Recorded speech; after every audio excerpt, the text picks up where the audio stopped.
राजनीतिक दल असंवैधानिक काम करते हैं, जो स्पीकर होते हैं असेंबली के असंवैधानिक काम करते हैं, क्योंकि वो तो राजनीतिक दल के नुमाइंदे होते हैं। जो राजनीतिक दल कहेगा वही करेंगे। लोगों के पास ED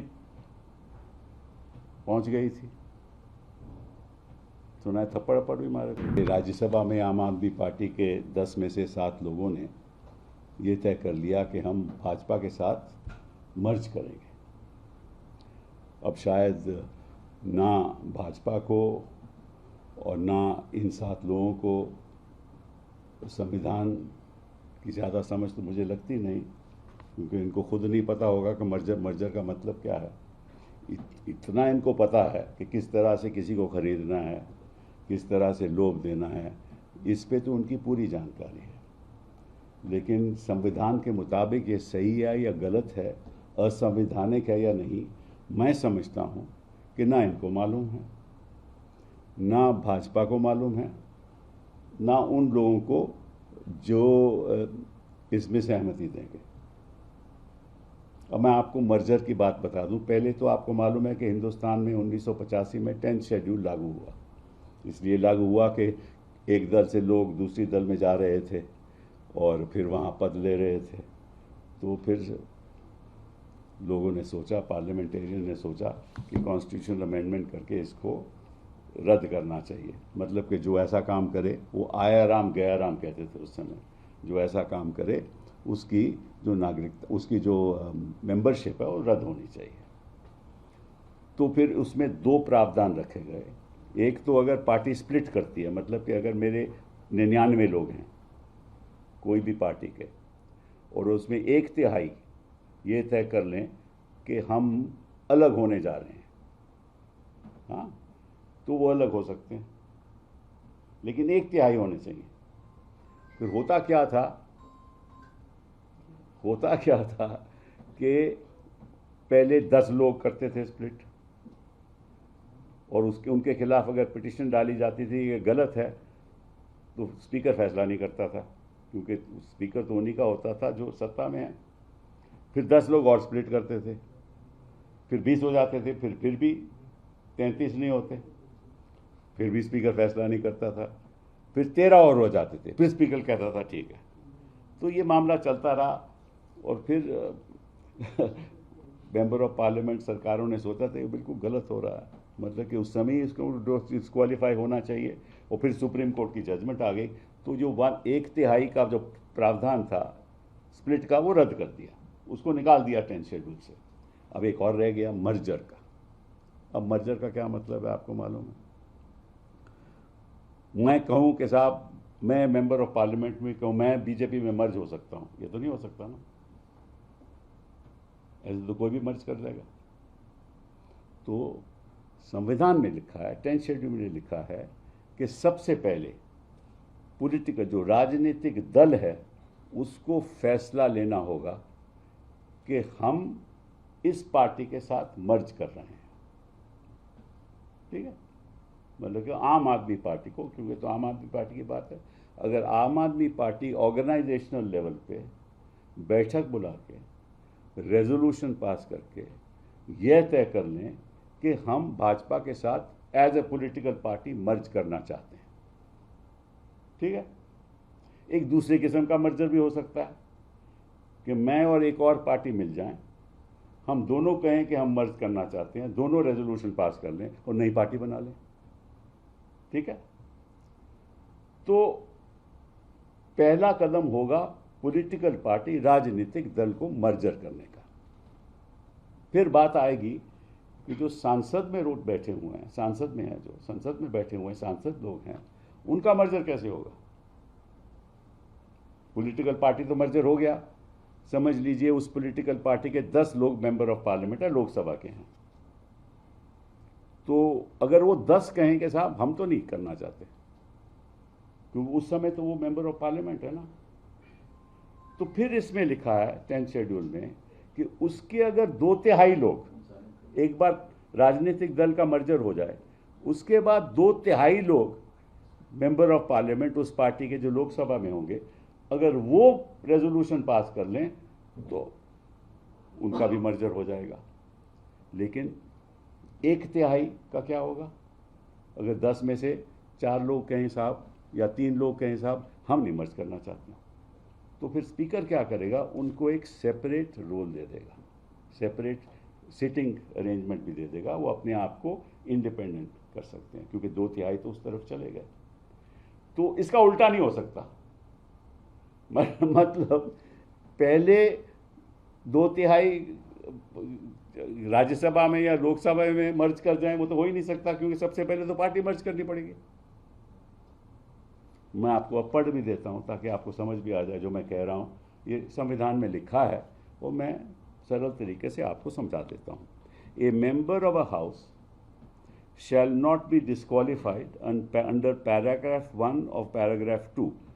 Paragraph 1 of paragraph 2, where his original political party merges with another political party. मतलब कि एक पार्टी दूसरी पार्टी से मर्ज कर जाए तो वो डिस्क्वालीफाई नहीं होगा। So a member of a house shall not be disqualified under paragraph 1 of subparagraph 1 of paragraph 2, where his original political party merges with another political party and he claims that he and any other members of his original political party have become members of such other political party, or as the case may be, of a new political party formed by such merger. मैंने समझा दिया। आप दूसरी party में चले गए या नई पार्टी बना ली, मैंने उदाहरण दे दिया आपको, ठीक है। पर पहले पार्टी का मर्जर होगा। Have not accepted the merger and opted to function as a separate group. उस पॉलिटिकल पार्टी में भी अगर मेजॉरिटी कहे कि हम मर्ज करते हैं तो मर्ज कर लें, माइनॉरिटी के हम मर्ज नहीं करेंगे तो वो भी सेपरेट ग्रुप होगा, वो अपना नई पार्टी बना सकते हैं, ठीक है ना। और उस नई पार्टी में जो मेंबर ऑफ पार्लियामेंट है वो कह सकते हैं हम नई पार्टी के साथ जाएंगे, हम पहली मर्जर से नहीं मानेंगे। आगे पढ़िए। And from the time of such merger such other political party or new political party or group, as the case may be, shall be deemed to be the political party to which he belongs for the purposes of subparagraph 1 of paragraph 2 and to be his original political party for the purposes of subsection. मतलब अगर मर्ज बन जाओ तो आप नई party के आप सदस्य बन जाओगे, ठीक है। या बीजेपी में चलेगा तो बीजेपी मेंबर बन जाओगे, जैसे होता रहा। फिर for the purposes of subparagraph 1 of this paragraph, the merger of the original political party of a member of the house shall be deemed to have taken place if and only if not less than 2/3 of the members of the legislative party concerned have agreed to such merger.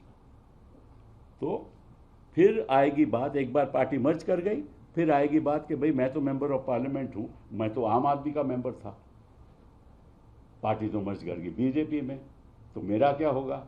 तो अगर 2/3 assembly member of parliament कहें कि ठीक है हम BJP के साथ जाएंगे तो हो जाएंगे, लेकिन 1/3 कहेंगे हम नहीं जाएंगे, तो सेपरेट ग्रुप हो जाएगा। तो पार्टी का भी सेपरेट ग्रुप हो सकता है, मेंबर का भी सेपरेट ग्रुप होता है। अब यहां क्या हुआ कि राज्यसभा में 7 मेंबर आपके 2/3 मर्ज कर जाते हैं बीजेपी, तो सबसे पहले मर्ज कर ही नहीं सकते, ये 10 शेड्यूल के खिलाफ है। अब इस सरकार के पास बड़े बड़े अच्छे अच्छे वकील हैं जो बहस भी करते हैं सुप्रीम कोर्ट में, उनसे भी पूछा होगा इन्होंने। अब इसमें कानून का कोई लेन देन नहीं है, इसमें राजनीति का लेन देन है। भाजपा की सारी राजनीति आज उस मुकाम पे है जहां हर असंवैधानिक काम हिंदुस्तान के इतिहास में जो कभी नहीं हुआ 2014 के बाद हुआ।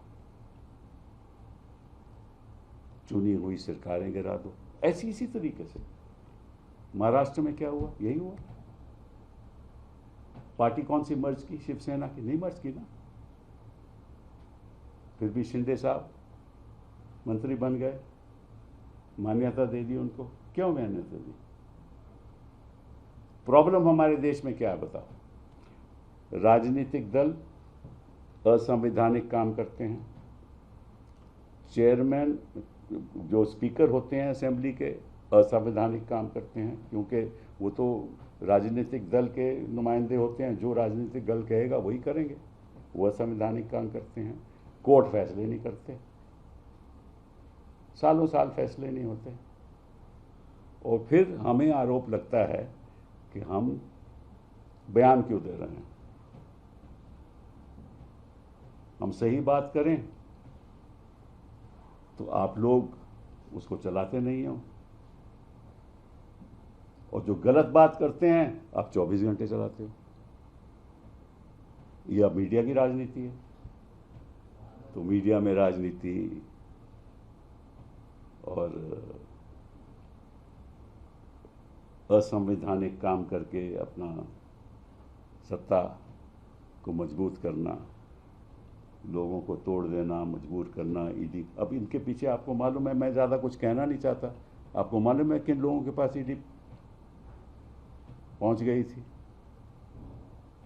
सुना है थप्पड़ अप्पड़ भी मारे थे, सुना है, मुझे पक्का नहीं मालूम। ठीक है। अब जब बिजनेसमैन मेंबर बन जाएगा तो उसको तो अपना धंधा चलाना है ना भैया। धंधा चलाएगा तो ईडी पहुंचेगी, ईडी पहुंचेगी तो दल बदलेगा। ये इक्वेशन है ना, ये इक्वेशन है, ये पॉलिटिकल इक्वेशन है। धंधा करके पार्लियामेंट में आओ, पार्लियामेंट के बाद धंधे करो, धंधा बढ़ाओ, धंधा बढ़ाओगे तो ईडी पहुंचेगी या सीबीआई पहुंच जाएगी, उसके बाद आप दल बदल दो और धंधा करो।